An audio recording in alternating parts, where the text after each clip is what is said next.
ഈ ആഴ്ചത്തെ നോമിനേഷൻ പ്രക്രിയ തുടർക്കഥ ടാസ്കിൽ വിജയിച്ചിട്ടുള്ള ജിഷിനെയും കിരീടം ടാസ്കിൽ വിജയിച്ചിട്ടുള്ള നൂറയെയും തുടർക്കഥ ടാസ്കിൽ പരാജയപ്പെട്ട പ്രവീൺ, ലക്ഷ്മി, സാബുമോൻ, മസ്താനി ഇവരെയും ആർക്കും നോമിനേറ്റ് ചെയ്യാൻ കഴിയില്ല. കൂടാതെ പണിപ്പുരയിൽ നിന്ന് കിട്ടിയിട്ടുള്ള പണീൻ്റെ ഭാഗമായിട്ട് അനീഷിനും ആരെയും നോമിനേറ്റ് ചെയ്യാൻ കഴിയില്ല. അതേപോലെ കിരീടം ടാസ്കിൽ വിജയിച്ചതിൻ്റെ ഫലമായിട്ട് കിട്ടിയ പവറിൻ്റെ അടിസ്ഥാനത്തിൽ നൂറയ്ക്ക് ഒരാളെ ഡയറക്റ്റ് ആയിട്ട് നോമിനേറ്റ് ചെയ്യാം. നൂറ സെലക്ട് ചെയ്യുന്നത് ആര്യനെയാണ്. പറയുന്ന റീസൺ ജിസേലിൻ്റെ ഷാഡോ ആയിട്ടാണ് ആര്യൻ നിൽക്കുന്നത്. ജിസേലിന് വേണ്ടിയിട്ട് പലപ്പോഴും സംസാരിക്കുന്നത് ആര്യനാണ് എന്നുള്ളതാണ് റീസൺ ആയിട്ട് പറയുന്നത്. അതേപോലെ ഈ ആഴ്ചത്തെ ക്യാപ്റ്റന് നോമിനേഷൻ മുക്തിയില്ല. അപ്പോൾ ആദ്യം നോമിനേറ്റ് ചെയ്യാൻ വേണ്ടിയിട്ട് വരുന്നത് പ്രവീണാണ്. പ്രവീൺ ആദ്യം നോമിനേറ്റ് ചെയ്യുന്നത് ബിന്നിനെയാണ്. പറയുന്ന റീസൺ ബിന്നി സേഫ് ഗെയിമാണ്, 2 നിലപാടാണ്, സേഫായിട്ട് നിന്നിട്ടാണ് ഗെയിം കളിക്കുന്നത്. രണ്ടാമത്തത് റെനയിൽ നിന്നിട്ട് കൂടുതലായിട്ട് എക്സ്പെക്ട് ചെയ്യുന്നുണ്ട്, പക്ഷേ ഒരു ഇൻഡിവിജ്വാലിറ്റി കാണിക്കുന്നില്ല. പലരുടെയും ഷാഡോ ആയിട്ട് നിന്നിട്ടാണ് കളിക്കുന്നത്. പലപ്പോഴും പലരുടെയും വേലക്കാരിയായിട്ട് പോലും റെനേനെ തോന്നിയിട്ടുണ്ട് എന്ന് പറയുന്നു. പിന്നീട് വരുന്നത് ആദിലയാണ്. ആദില ആദ്യം നോമിനേറ്റ് ചെയ്യുന്നത് അഭിലാഷിനെയാണ്. പറയുന്ന റീസൺ അഭിലാഷ് ഒന്നും തന്നെ ഗെയിം സ്പിരിറ്റിൽ എടുക്കില്ല. നൂറ പവർ കൊടുക്കാത്തതിൽ അഭിലാഷിന് ദേഷ്യമുണ്ട്. ആ ദേഷ്യം ആദിലേൻ്റെ അടുത്തും അഭിലാഷ് കാണിക്കുന്നുണ്ട്. അതേപോലെ പ്രവീണിനോട് പോയിട്ട് ആദിലേനെ പറ്റിയിട്ട് കുറ്റം പറഞ്ഞു. ആദിലേനോടൊന്നും പറയരുത്, അതൊക്കെ ആദില പോയിട്ട് ഷാനവാസിനോട് പറയുമെന്ന് പറഞ്ഞു. ആദിലയും പ്രവീണും കൂടെ സംസാരിക്കുന്നതിനെ തെറ്റിദ്ധരിപ്പിക്കുന്ന രീതിയിൽ ഹൗസ് മേറ്റ്സിൻ്റെ അടുത്ത് അഭിലാഷ് പോയി പറഞ്ഞു എന്നൊക്കെയുള്ളതാണ് റീസൺ. ആദിലേൻ്റെ രണ്ടാമത്തെ നോമിനേഷൻ ബിന്നിയാണ്. പറയുന്ന റീസൺ ആദിലയും നൂറയും റെനയും തമ്മിലുള്ള പ്രശ്നത്തിൽ കാര്യം മനസ്സിലാക്കാതെ വെറുതെ സ്ക്രീൻ സ്പേസിന് വേണ്ടിയിട്ട് ഫേക്ക് ആയിട്ട് സംസാരിച്ചു എന്നുള്ളതാണ്. അടുത്തത് ലക്ഷ്മിയാണ് വരുന്നത്. ലക്ഷ്മിയുടെ ആദ്യത്തെ നോമിനേഷൻ റെന ഫാത്തിമയാണ്. സ്വന്തം ഗെയിം കളിക്കുന്നില്ല, പലരുടെയും ഷാഡോ ആയിട്ട് നിന്നിട്ടാണ് കളിക്കുന്നത്. രണ്ടാമത്തെ നോമിനേഷൻ ആദിലയാണ്. അതായത് ആദിലയും നൂറയും 2 ഇൻഡിവിജ്വൽസ് ആയിട്ടാണ് കളിക്കേണ്ടത്, പക്ഷെ അവരിപ്പോഴും ഒരുമിച്ചാണ് ഗെയിം കളിക്കുന്നത്. പിന്നീട് വരുന്നത് അക്ബറാണ്. അക്ബറിൻ്റെ ആദ്യത്തെ നോമിനേഷൻ അനുമോളാണ്. പറയുന്ന റീസൺ ബിഗ് ബോസിലെ ക്യാമറകളൊന്നും കാണാത്ത ലാലേട്ടൻ വന്നിട്ട് 5 മണിക്കൂറോളം ചെക്ക് ചെയ്തിട്ടും കണ്ടില്ല എന്ന് പറഞ്ഞൊരു കാര്യത്തിനെ കണ്ടു എന്നും പറഞ്ഞ് നല്ലൊരു സുഹൃത്ത് ബന്ധത്തിനെ പുറത്തേക്ക് മോശമായിട്ടുള്ള രീതിയിൽ സംസാരിച്ചു എന്നുള്ളതാണ്. അതേപോലെ രണ്ടാമത്തെ അക്ബറിൻ്റെ നോമിനേഷൻ അനീഷാണ്. ഈ അനുമോൾ ഇത്തരത്തിലൊരു പ്രശ്നം അവിടെ ഉന്നയിച്ചിരുന്ന സമയത്ത് കൃത്യമായിട്ടുള്ളൊരു നിലപാട് അനീഷ് എടുത്തില്ല. അത്തരം ഒരു നിലപാട് പറയാൻ പറ്റുന്നൊരു സാഹചര്യം ഉണ്ടായിട്ടും അനീഷ് ആ അവസരം ഉപയോഗിച്ചില്ല എന്നുള്ളതുകൊണ്ട് അനീഷിനെ അക്ബർ നോമിനേറ്റ് ചെയ്യുന്നു. പിന്നീട് വരുന്നത് ബിന്നിയാണ്. ബിന്നി ആദ്യം നോമിനേറ്റ് ചെയ്യുന്നത് നെവിനെയാണ്. റീസൺ പറയുന്നത് ക്യാപ്റ്റനായിട്ട് വേണ്ട രീതിയിൽ പ്രവർത്തിച്ചില്ല എന്നുള്ളതാണ്. മാത്രമല്ല വൈൽഡ് കാർഡ്സിൻ്റെ കൂടെ നിന്നിട്ട് കളം മാറ്റി ചവിട്ടി എന്നുള്ളതും പറയുന്നു. പിന്നീട് ബിന്നി പറയുന്നത് ആദിലേനെയാണ്. ആദിലേയും നൂറയും 2 ഇൻഡിവിജ്വൽസ് ആയിട്ട് കളിക്കണം എന്നുള്ളതായിരുന്നു പറഞ്ഞിരുന്നത്, പക്ഷേ അവരിപ്പോഴും പരസ്പരം ഡിസ്കസ് ചെയ്തിട്ടാണ് കളിച്ചുകൊണ്ടിരിക്കുന്നത്. ആദില പലപ്പോഴും നൂറയ്ക്ക് വേണ്ടിയിട്ടാണ് ഗെയിം കളിക്കുന്നത് എന്നുള്ളതാണ് റീസൺ. പിന്നീട് വരുന്നത് മസ്താനിയാണ്. മസ്താനി ആദ്യം നോമിനേറ്റ് ചെയ്യുന്നത് റെന ഫാത്തിമേനെയാണ്. പറയുന്ന റീസൺ 6ാമത്തെ ആഴ്ചയായിട്ടും സ്വന്തമായിട്ടൊരു ഗെയിം പ്ലാനോ സ്ട്രാറ്റജിയോ റെന ഫാത്തിമയ്ക്കില്ല. പലരുടെയും അനിയത്തി കുട്ടിയായിട്ട് മാത്രമാണ് റെന ഫാത്തിമ അവിടെ നിൽക്കുന്നതെന്നുള്ളതാണ്. രണ്ടാമത് നോമിനേറ്റ് ചെയ്യുന്നത് ജിസേലിനെയാണ്. പറയുന്ന റീസൺ അക്ബർ എങ്ങനെയാണോ അപ്പാനീനെ ഷാഡോ ആയിട്ട് കൊണ്ട് നടന്നിരുന്നത് അതേപോലെയാണ് ആര്യനെ ജിസേൽ ഷാഡോ ആക്കി കൊണ്ട് നടക്കുന്നത് എന്നുള്ളതാണ്. മാത്രമല്ല ഫേവററ്റിസം കാണിക്കുന്നു എന്നുള്ളതാണ്. പിന്നീട് ആര്യൻ വരുന്നു. ആര്യൻ ആദ്യം നോമിനേറ്റ് ചെയ്യുന്നത് അനുമോളിനെയാണ്. ഡേ 1 തൊട്ട് അനുമോൾ നെഗറ്റിവിറ്റി സ്പ്രെഡ് ചെയ്യുന്നു, കൂടാതെ മാനിപ്പുലേറ്റീവ് ആയിട്ടാണ് ഗെയിം കളിക്കുന്നത് എന്നുള്ളതാണ്. രണ്ടാമത് ആര്യൻ നോമിനേറ്റ് ചെയ്യുന്നത് ആദിലേനെയാണ്. ആദിലെ നൂറെ സെപ്പറേറ്റ് ആയിട്ടാണ് ഗെയിം കളിക്കുന്നത്. അതിൽ നൂറ നന്നായിട്ട് കളിക്കുന്നുണ്ട്, ആദില കളിക്കുന്നില്ല. ആദില ടാസ്കുകളിൽ പോലും നന്നായിട്ട് പെർഫോം ചെയ്യുന്നില്ല. പിന്നെ പരസ്പരം സപ്പോർട്ട് ചെയ്തിട്ടാണ് രണ്ടുപേരും കളിക്കുന്നത് എന്നുള്ളതാണ്. പിന്നീട് വരുന്നത് ഒണിയിലാണ്. ഒണിയിൽ ആദ്യം നോമിനേറ്റ് ചെയ്യുന്നത് ബിന്നിനെയാണ്. ബിന്നിക്ക് സ്വന്തമായിട്ട് ഗെയിം പ്ലാൻ ഇല്ല. മറ്റുള്ളവരുടെ ഗെയിമിനെ ഇങ്ങനെ പ്രോത്സാഹിപ്പിച്ച് നിൽക്കുക എന്നുള്ളതാണ് ബിന്നി ചെയ്യുന്നത്. രണ്ടാമത് ഒണിയിൽ നോമിനേറ്റ് ചെയ്യുന്നത് ആദിലേനെയാണ്. ആദിലേൻ്റെ സൗണ്ട് ഒരു സമയത്തും കേൾക്കാറില്ല. മാത്രമല്ല അനുമോളുടെ കൂടെ നിന്ന് അനുമോളെ ഇതിനൊക്കെ സപ്പോർട്ട് ചെയ്ത് ജിസേലിനെതിരെ അന്ന് സംസാരിച്ചതിന് ശേഷം ലാലേട്ടൻ വന്നപ്പോഴത്തേക്കിനും നേരെ മാറ്റി പറഞ്ഞു. അപ്പോൾ ഇരട്ടത്താപ്പ് കാണിക്കുന്നത് കൊണ്ട് ആദിലേനെ ഒണിയിൽ നോമിനേറ്റ് ചെയ്യുന്നു. പിന്നീട് വരുന്നത് സാബുമാനാണ്. സാബുമാൻ ആദ്യം നോമിനേറ്റ് ചെയ്യുന്നത് ഷാനവാസിനെയാണ്. പറയുന്ന റീസൺ കഴിഞ്ഞ ആഴ്ച ഒരാളുടെ വീട്ടുകാരെ വിളിക്കുന്നത് കേട്ടു എന്നുള്ളതാണ്.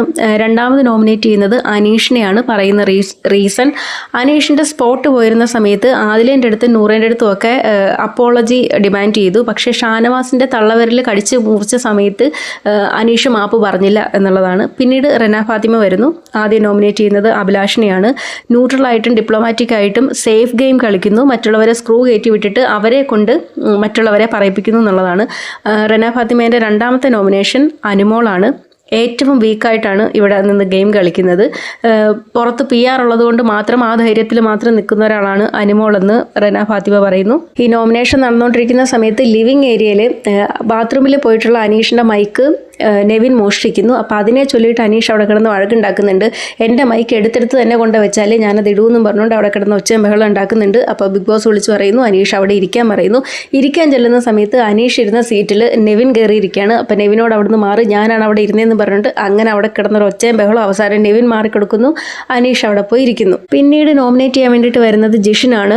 ജിഷിൻ്റെ നോമിനേഷൻ ബിന്നിയും റെന ഫാത്തിമയാണ്. രണ്ടുപേർക്കും ഉള്ളത് ഒരേ റീസണാണ്. രണ്ടുപേരും ഒരു ഗ്രൂപ്പിൻ്റെ ഉള്ളിൽ മാത്രം ഇരുന്നിട്ട് കോമഡിയും കാര്യങ്ങളൊക്കെ പറഞ്ഞിരിക്കുന്നത് മാത്രമാണ്. അവർക്ക് പ്രത്യേകിച്ച് ഗെയിം ഒന്നുമില്ല എന്നുള്ളത് ജിഷിൻ പറയുന്നു. പിന്നീട് ഷാനവാസ് വരുന്നു. ഷാനവാസ് ആദ്യം നോമിനേറ്റ് ചെയ്യുന്നത് നെവിനെയാണ്. ക്യാപ്റ്റൻ എന്നുള്ള നിലയിൽ ഉത്തരവാദിത്തം കാണിച്ചില്ല, പലതും കട്ടെടുത്ത് മോഷ്ടിച്ച് വെച്ചുകൊണ്ട് പഞ്ചസാരയും കാര്യങ്ങളൊക്കെ മോഷ്ടിച്ച് വെച്ചിട്ട് ഉപയോഗിക്കുന്നു എന്നുള്ളത്. പിന്നീട് ഷാനവാസ് നോമിനേറ്റ് ചെയ്യുന്നത് അനുമോളെയാണ്. റീസൺ പറയുന്നത് അനുമോളെ പുറത്ത് വെച്ചുള്ള പരിചയം വെച്ചിട്ട് ഇവിടെ എല്ലാവരും കൂടെ അനുമോളെ അറ്റാക്ക് ചെയ്ത് ഒറ്റപ്പെടുത്തിയ സമയത്ത് അനുമോളുടെ കൂടെ നിന്നു.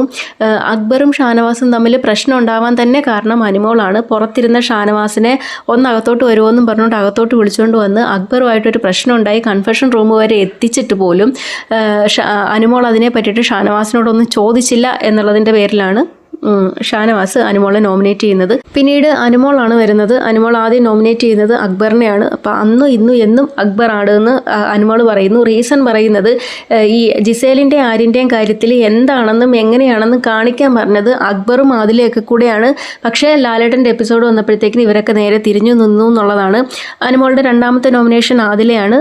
സെയിം റീസൺ തന്നെയാണ്. എല്ലാത്തിനും കൂടെ നിന്ന് സപ്പോർട്ട് ചെയ്തതിന് ശേഷം ലാലേട്ടൻ വന്നപ്പോഴത്തേക്കിനും അനുമോളെ കള്ളിയാക്കി എന്നുള്ളതാണ് അനുമോൾ പറയുന്നത്. പിന്നീട് അഭിലാഷാണ് വരുന്നത്. അഭിലാഷ് ആദ്യം നോമിനേറ്റ് ചെയ്യുന്നത് ആദിലേനെയാണ്. റീസൺ പറയുന്നത് ആദില ചുമ്മാ കളിച്ചും ചിരിച്ചും തമാശയും പറഞ്ഞിട്ട് ഇങ്ങനെ നടക്കുന്നു, ചില സമയത്ത് അനീഷിൻ്റെ അടുത്ത് എന്തെങ്കിലും പറയുന്നു എന്നുള്ളതല്ലാതെ പ്രത്യേകിച്ച് ഗെയിം ഒന്നുമില്ല. പിന്നീട് പറയുന്നത് ബിന്നീനെയാണ്. ബിന്നി നന്നായിട്ട് ഗെയിം കളിച്ചുകൊണ്ടിരുന്ന ഒരാളാണ്. പക്ഷേ ഇപ്പോൾ അക്ബറിൻ്റെ ഗ്രൂപ്പിൽ പെട്ടിട്ട് ഈ സപ്പോർട്ടിങ് ആർട്ടിസ്റ്റുകളെ പോലെ അവർ പറയുന്നതിനെ പ്രോത്സാഹിപ്പിച്ച് നിൽക്കുന്ന ഒരാളായിട്ട് മാത്രമാണ് ബിന്നി ഇപ്പോൾ അവിടെ നിൽക്കുന്നത് എന്നുള്ളതാണ്. പിന്നീട് ജിസേലാണ് വരുന്നത്. ജിസേൽ ആദ്യം നോമിനേറ്റ് ചെയ്യുന്നത് അഭിലാഷിനെയാണ്. റീസൺ പറയുന്നത് സേഫ് പ്ലെയർ ആണ്, കണ്ണിങ് ആണ്, ബെസ്റ്റ് ഫ്രണ്ട്സിനെ പോലും നോമിനേറ്റ് ചെയ്യും, ലോയാലിറ്റി ഇല്ല എന്നൊക്കെയാണ്. പിന്നീട് രണ്ടാമത്തെ നോമിനേഷൻ ആദിലയാണ്. റീസൺ പറയുന്നത് അതിലെ വീക്ക് പ്ലെയർ ആണ്. ഇപ്പോൾ ഈ 6ാമത്തെ ആഴ്ചയായി ഇപ്പോൾ ഈ വീക്ക് പ്ലെയർ ഒന്നും ഇവിടെ നിൽക്കേണ്ട ആവശ്യമില്ല എന്നുള്ളതാണ്. പിന്നീട് നെവിൻ വരുന്നു. നെവിൻ ആദ്യം നോമിനേറ്റ് ചെയ്യുന്നത് അഭിലാഷിനെയാണ്. സേഫ് ഗെയിം കളിക്കുന്നു എന്നുള്ളതാണ് റീസൺ. പിന്നീട് ഇങ്ങനെ ആലോചിക്കുന്നു ആരെ പറയണമെന്നുള്ളത്. അപ്പോൾ അക്ബറിൻ്റെ പേര് വരുമ്പോഴത്തേക്കിനും ഇല്ല അക്ബറിനെ പറയുന്നില്ല എന്ന് ആദ്യം പറയുന്നു. അതിനുശേഷം ആര്യനെ പറയുന്ന സമയത്ത് ബിഗ് ബോസ് പറയുന്നു ആര്യനെ പറയാൻ പാടില്ല, ആര്യൻ ഓൾറെഡി നോമിനേറ്റഡ് ആണ് എന്നുള്ളത്. അപ്പോൾ പിന്നെ വീണ്ടും അക്ബറിനെ തന്നെ പറയുന്നു. നെവിൻ പറയുന്ന റീസൺ അക്ബർ ഒരു ഓസം ഗെയിമറാണ്, അപ്പം എനിക്ക് വഴിയിൽ തടസ്സമായിട്ട് നിൽക്കുന്നത് കൊണ്ട് അക്ബറിനെ നോമിനേഷനിലേക്ക് ഇടുന്നു എന്നുള്ളതാണ്. അങ്ങനെ എല്ലാവരുടെയും നോമിനേഷനൊക്കെ കഴിഞ്ഞ സമയത്ത് അനീഷിന് ആരെയും നോമിനേറ്റ് ചെയ്യാൻ കഴിയില്ലല്ലോ. അപ്പോൾ അനീഷ് പറയുന്നു എനിക്ക് കൺഫെഷൻ റൂമിൽ പോയിട്ട് ആരെയും നോമിനേറ്റ് ചെയ്യാൻ കഴിയില്ല, അതുകൊണ്ട് ഞാൻ ഇവിടെ നിന്നിട്ട് ഓപ്പൺ നോമിനേഷൻ ചെയ്യുന്നു എന്ന് പറഞ്ഞിട്ട് നെവിനെയും അനുമോളെയും നോമിനേറ്റ് ചെയ്യുന്നുണ്ട്. നെവിനെ നോമിനേറ്റ് ചെയ്യാൻ പറയുന്ന റീസൺ ക്യാപ്റ്റനായിട്ട് വേണ്ടത്ര ഉത്തരവാദിത്തം കാണിച്ചില്ല എന്നുള്ളതാണ്. അനുമോളെ പറയാനുള്ള റീസൺ ഞങ്ങളെ തെറ്റിദ്ധരിപ്പിച്ചു, ലാലേട്ടൻ്റെ എപ്പിസോഡിലാണ് കറക്റ്റായിട്ടുള്ള കാര്യം എന്താണെന്നുള്ളത് ഞങ്ങൾക്ക് എല്ലാവർക്കും മനസ്സിലായി എന്നുള്ളത് പറയുന്നു.